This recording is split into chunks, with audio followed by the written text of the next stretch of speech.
신앙을 주님 앞에 고백드리겠습니다. 나는 전능하신 아버지 하나님 천지의 창조주를 믿습니다. 나는 그의 유일하신 아들 우리 주 예수 그리스도를 믿습니다. 그는 성령으로 잉태되어 동정녀 마리아에게서 나시고 본디오 빌라도에게 고난을 받아 십자가에 못 박혀 죽으시고 장사된 지 사흘 만에 죽은 자 가운데서 다시 살아나셨으며 하늘에 오르셔 전능하신 아버지 하나님 우편에 앉아 계시다가 거기로부터 살아있는 자와 죽은 자를 심판하러 오십니다. 나는 성령을 믿으며 거룩한 공교회와 성도의 교제와 죄를 용서하는 것과 몸의 부활과 영생을 믿습니다. 아멘. 찬송가 354장입니다. 354장.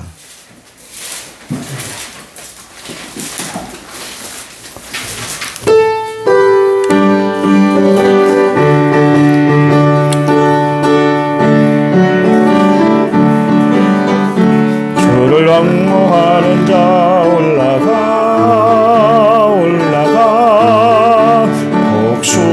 독수리 같이 모든 싸움 이기고 근심 걱정 버리고 올라가 독수리 같이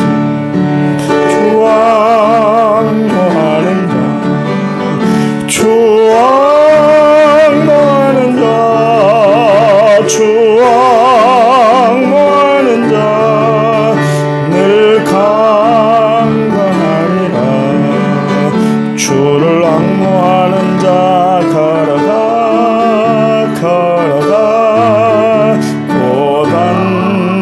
고단치 않는 길을 잃은 형태를 두루 찾아다니며 걸어가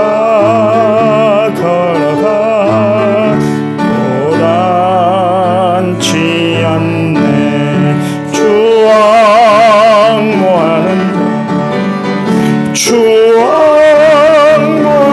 자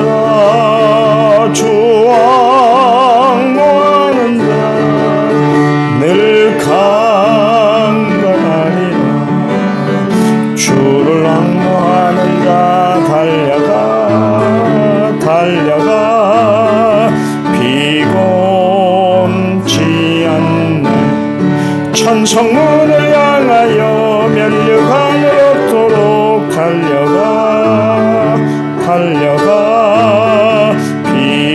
비곤치 않네. 주 옹호하는 자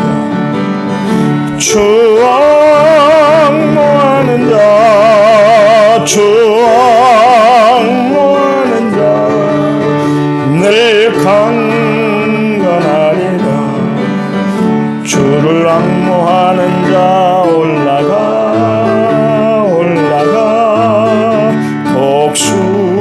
독수리 같이 은혜 안에 뛰놀며 주의 영광 보리라. 올라가 독수리 같이 주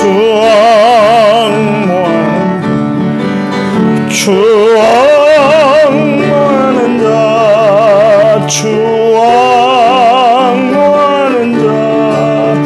늘 강건하리라. 아멘. 성경 말씀 봅니다. 베드로후서 1장 13절에서부터 15절까지입니다. 13절 내가 이 장막에 있을 동안에 너희를 일깨워 생각나게 함이 옳은 줄로 여기노니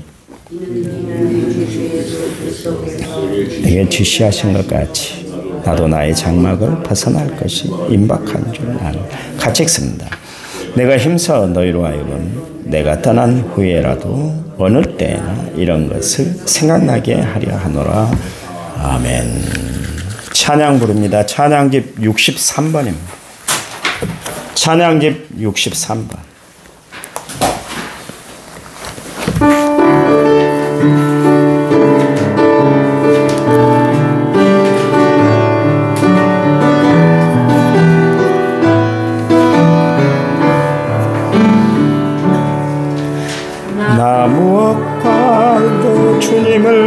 바꾸지 않으리. 다른 어떤 은혜 구하지 않으리. 오직 주님만이 내 삶의 도움이시니 주의 얼굴 보기 원합니다. 주님 사랑해요.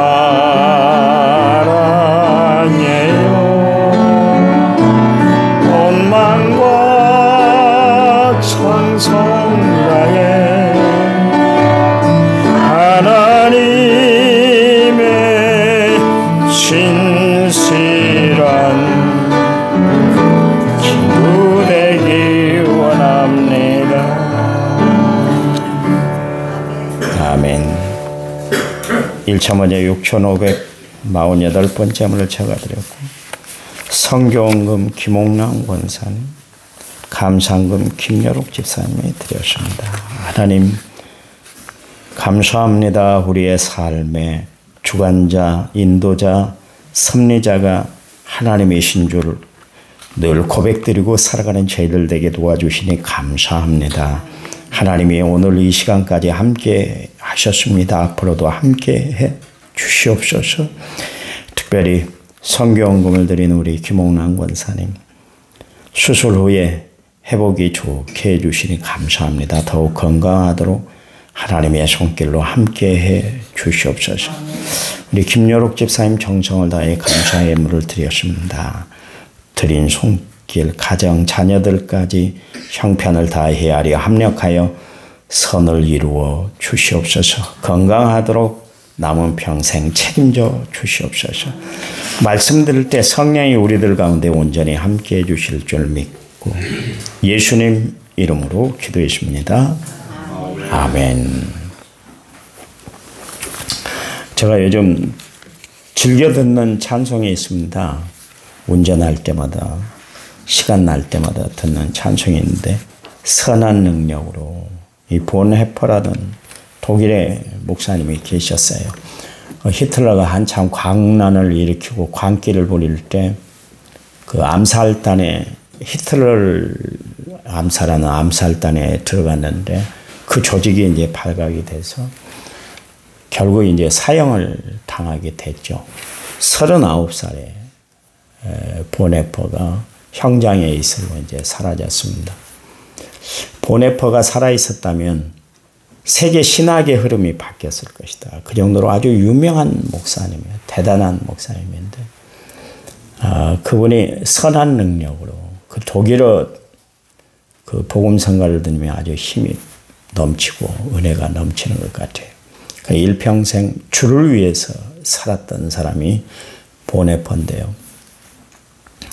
우리는 매일 살아가면서 무엇을 먹을까? 그걸 많이 염려합니다. 점심을 먹으면서도 저녁에는 뭘 먹지?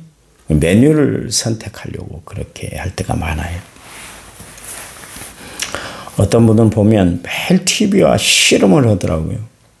TV하고 뭔 원수를 잡든지 매번 째려보고 쳐다보고 막 그렇게 살아가는 사람들도 있더라고요. 우리는 TV와 씨름하고 살아가는 사람들이 아니라 말씀과 기도의 씨름꾼들이 되어야 될 줄 믿습니다.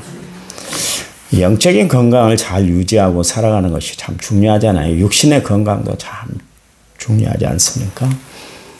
그런 것처럼 마찬가지로 영적인 건강을 잘 유지하고 살아가는 것이 참 중요해요. 사람들 중에는 뭐 예지력과 또 통찰력이 뛰어난 사람들이 있더라고요. 그런 사람들을 지인이다, 도사다. 요즘 도사 때문에 지금 난리지 않습니까? 어떤 도사가 어떻게 했고 어떤 도사가 어떻게 해서 뭐 정치를 하는데 뭐 이리 틀고 저리 틀어주고 그랬다고 그래서 온통 지금 막 무속 때문에 지금 난리지 않습니까? 그 사람들이 조금 인간적으로 갖추어진 예지와 통찰력 때문에 그런 거 아닙니까? 예지는 뭡니까?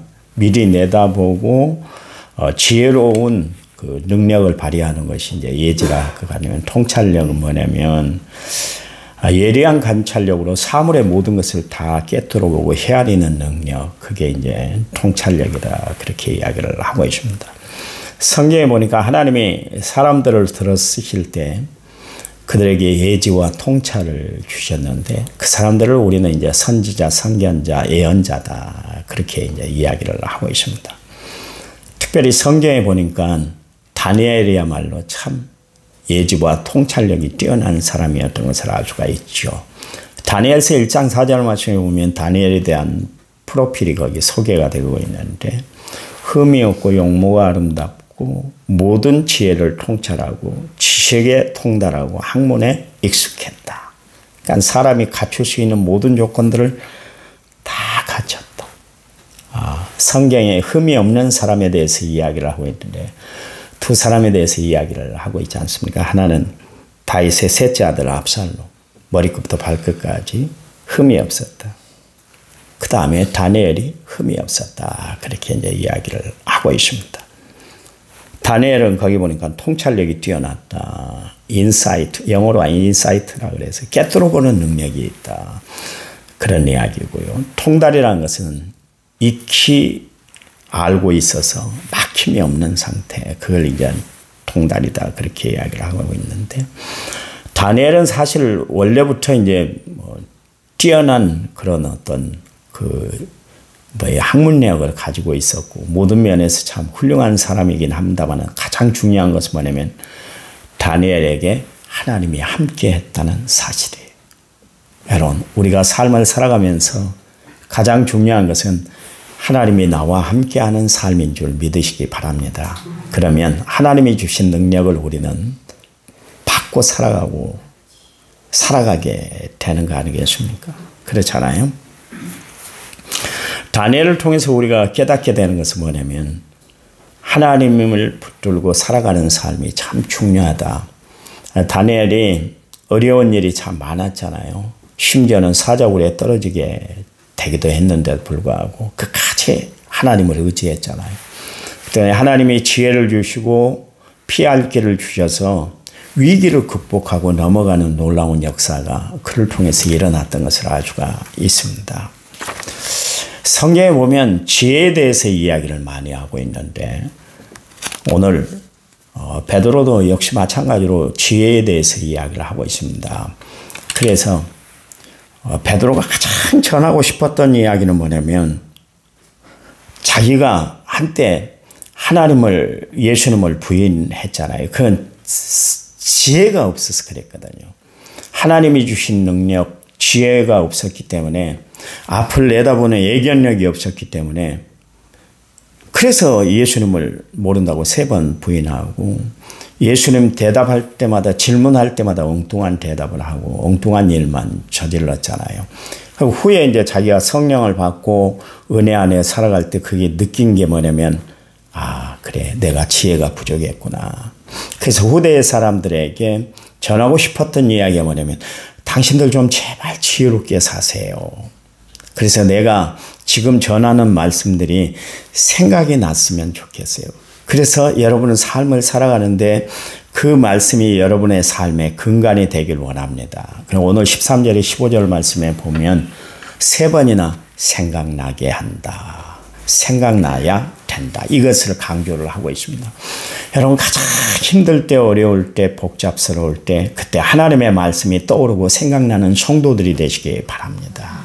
그래서 우리는 늘 말씀을 가까이 하고 살아야 되는 거예요. 왜냐하면 하나님이 지혜를 주시고 은혜를 베풀어 주시고 역사를 베풀어 주셔야 하기 때문에 그렇습니다. 그래요. 우리가 세상을 살아가면서 가장 힘써야 할 일은 뭘까요? 다른 거 아닙니다. 하나님의 말씀을 근간 삼아 살아가는 거예요. 그게 가장 중요해요. 누가 이런 글을 인터넷에 올렸더라고요. 거지 더이기 딱 좋은 생활습관 10가지다. 그래서 첫 번째 배달 음식 어플을 깔고 계속 시키만 먹어라.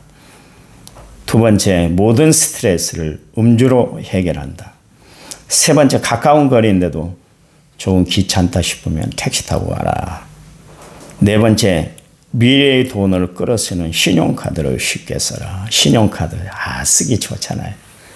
내가 대신 안 내니까 공짜로 사는 것 같고 공짜로 뭐 하는 것 같고 그래서 계속 쓰다 보면 눈덩이처럼 벌어나잖아요. 다섯 번째 밥 먹고 커피숍, 카페에 꼭 가라. 6번째, 물건을 자주 잊어버리고 자주 사는 습관을 들여라. 7번째, 1+1 상품을 보면 필요 없어도 구매해라. 구매해라. 제가 가끔 가다가 인터넷 이렇게 어플을 보다가 인터넷에 들어가서 이제 구매하는 것을 보면 어제는 분명히 8,000원이었는데 오늘 7,000원이에요. 갑자기 떨어지기도 하더라고요. 그래서 어제보다 1,000원 싸네. 빨리 구입해야지. 또 오르기 전에 구입해야지. 그래서 산더미처럼 싸놓은 게 있어요. 제가 요즘.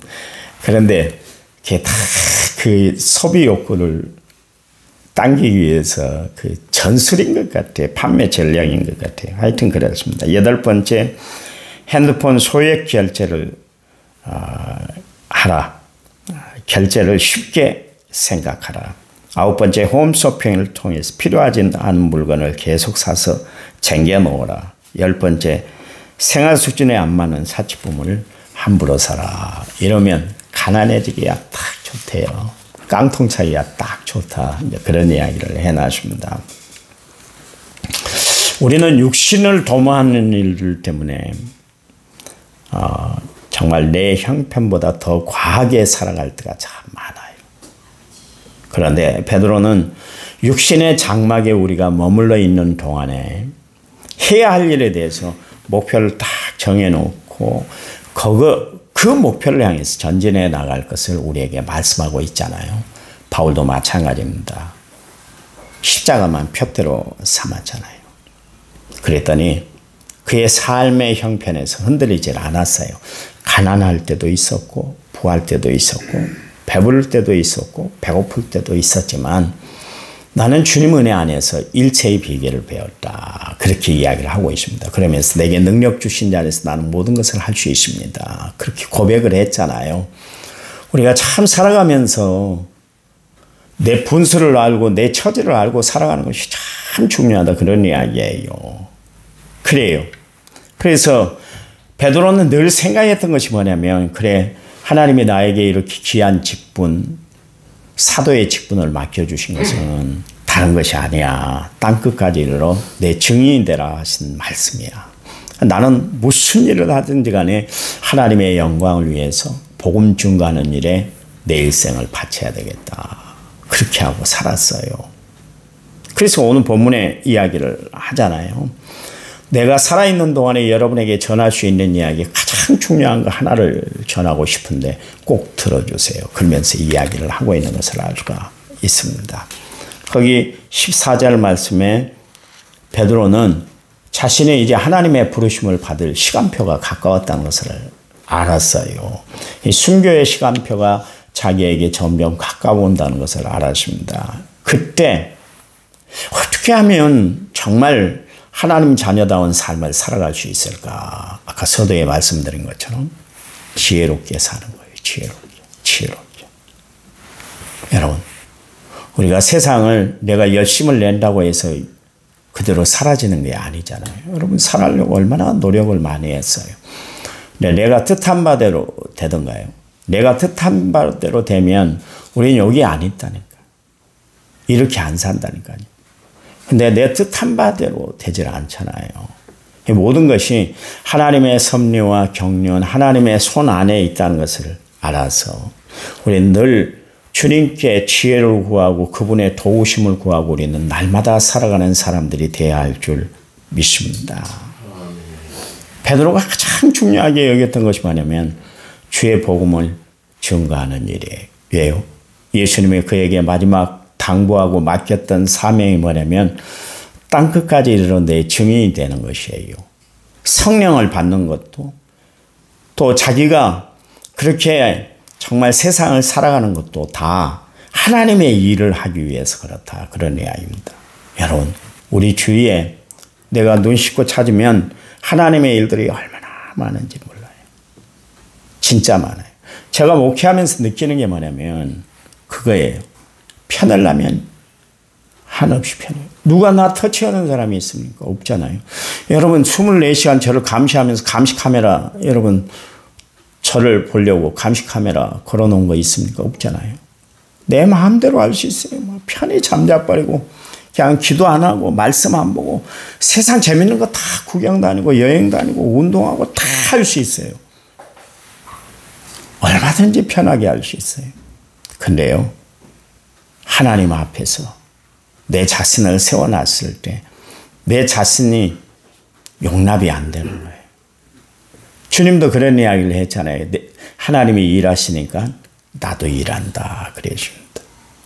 하나님이 다 보고 계시거든요. 우리가 어떤 마음으로 신앙생활하고 어떤 자세로 헌금을 하고 어떤 자세로 하나님 앞에 헌신하는가 하나님 다 못 보시는 것 같잖아요. 다 보고 계시더라고요. 다 보고 계셔요. 그러니 칼빈이 그런 이야기를 했잖아요. 호람데오.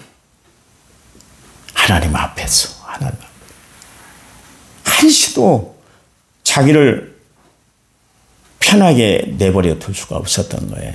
근신하고 깨어 있어야 됐었습니다. 베드로가 그것을 알았어요. 그래서 정말 최선을 다해서 복음을 증거했는데 그 중에 가장 중요한 게 뭐냐면 자기가 그렇게 예수님을 모른다고 부인했을 때 그때 예수님과 자신의 눈이 아이 콘택을 이루었을 때 서로 눈이 마주쳤을 때 그때 하나님의 말씀이 생각났다 그랬잖아요. 그래서 밖에 나가서 통곡하며 기도하고 주님 앞으로 다시 돌아왔던 것을 알 수가 있습니다. 여러분, 하나님이 우리를 부르세요. 하나님이 우리를 사용하시고자 합니다. 그냥 편한 자리에 앉아서 편하게만 살지 마세요. 주를 위해서 내가 할 일이 뭔가 날마다 생각나는 삶을 살아가는 성도들이 되시기를 간절한 마음으로 부탁을 드립니다. 하나님, 감사합니다. 날마다 주님을 바라봅니다. 주님을 생각합니다. 주님과 함께하는 삶이 되도록 축복해 주시옵소서. 나를 십자가 앞에 굴복시키게 하시고 말씀의 능력으로 다시 세워주시는 하나님의 은혜를 날마다 소망하며 살아가는 저희를 되도록 도와주시기만을 원합니다. 오늘 하루 살아갈 때 하나님의 말씀이 생각나게 주시옵소서. 그래서 말씀대로 삶으로 우리의 삶이 형통하도록 하나님 인도해 주시옵소서. 이제는 길이요 진리요 생명 되신 우리 주 예수 그리스도의 은혜와 하나님 아버지의 지극하신 사랑과 성령님 위로교통은혜 충만한 역사가 오늘 말씀을 받고 하루를 시작하는 모든 성도들을 위해 이제부터 영원토록 함께 하시기를 간절히 축원하옵나이다. 아멘. 합심해서 기도합니다.